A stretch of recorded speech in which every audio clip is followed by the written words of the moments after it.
जय गुरुदेव, जय जगदम्बा। आप सभी का स्वागत है शिव शक्ति कृपा साधना चैनल पे। मैं कन्हैया भगत आप सभी का स्वागत करता हूं अपनी चैनल पे।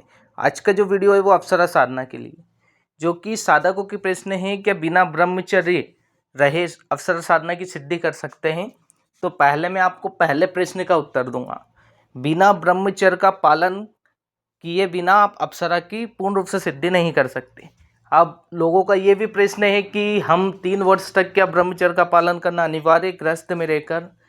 तो भैया ये सारा जो नियम है किसी भी साधना को सिद्ध करने के लिए वो आपको फॉलो करने होंगे। यानी कि आप 3 वर्ष पूर्ण रूप से ब्रह्मचर्य का पालन नहीं कर रहे हैं, फिर भी आज की पोजीशन में आपको कम से कम 1 वर्ष से 1.5 वर्ष तक का ब्रह्मचर्य का पालन करना अनिवार्य है।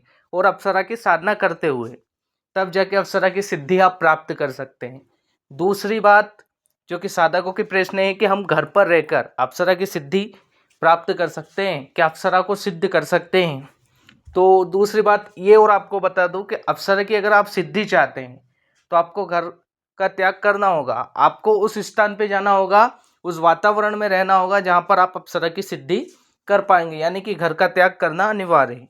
या तो आप अपने गुरु के पास जाकर गुरु की सेवा करते हुए अप्सरा की साधना करें तो आपको अप्सरा की सिद्धि मिलेगी, या फिर आप त्याग और समर्पण भाव से मंत्र पर विश्वास रखते हुए एकांत स्थान पे जंगल में या किसी नदी सरोवर के या किसी तीर्थ स्थल पर जाकर आप इस साधना को करते हैं, वो भी एकांत में, तो आप इस साधना की सिद्धि कर पाएंगे। वो भी 2 से 3 वर्ष या 1.5 वर्ष तो आपको इसमें त्याग करना ही होगा, ब्रह्मचर्य का पालन ही करना होगा।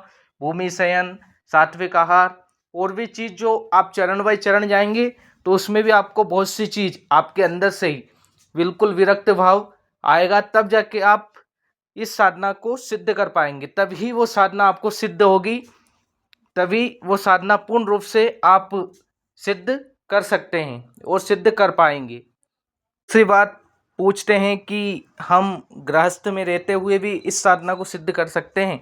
तो भैया देखो, एक उदाहरण के तौर पर आपको बता देता हूँ कि आप सोच रहे हैं कि मुझे फौजी बनना है।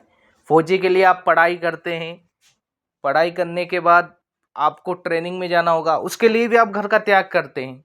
आप सोच रहे हैं कि मैं फौजी के कपड़े पहनकर फौजी बन गया, तो ये संभव नहीं। यानी कि आपको पहले अपने घर का त्याग करना ही होगा, तब जाके आप फौजी की ड्यूटी कर पाएंगे। वैसे ही अप्सरा साधना है। अप्सरा साधना को अगर सिद्ध करना है तो जीवन में इस गृहस्थ जीवन का जो है, यानी कि घर को छोड़कर ही आपको उस साधना को सिद्ध करना होगा, तब जाके आप अप्सरा साधना की सिद्धि कर पाएंगे। आज जो मैं आपको जानकारी दे रहा हूँ ये आपको यूट्यूब पर नहीं मिलेगी। क्यों? क्योंकि ये जो जानकारी है वो गुरुमुखी जानकारी है। आपको यूट्यूब पे जो जानकारी मिलेगी 11 दिन, 21 दिन, 41 दिन में अप्सरा सिद्धि। तो भैया आप उस जानकारी के आधार पर मेरे से प्रश्न करते हैं तो उसका उत्तर मेरे पास नहीं। मेरे पास वो उत्तर है जो कि मैंने अपने गुरु की सेवा करते हुए, अपने जीवन में साधना करते हुए जो अनुभव लिया, उस अनुभव के आधार पर आपको बता रहा हूँ। बाकी आप जैसे जगह से आप साधना कर रहे हैं वो कह रहे हैं आपको 41 दिन में होती है, ये गलत है। तो आप उनके मार्गदर्शन में रहकर जो उनका अनुभव है उस आधार पर आप अपनी साधनाओं को कर सकते हैं। इस तरीके के प्रश्न आप मेरे से ना पूछें। और आप मेरे चैनल पर जुड़े हैं तो मेरे पास जो जानकारी है तो आपको अच्छा लगे तो आप जुड़े, या फिर आप मेरे चैनल को अनसब्सक्राइब भी कर सकते हैं। जय गुरुदेव, जय जगदम्बा।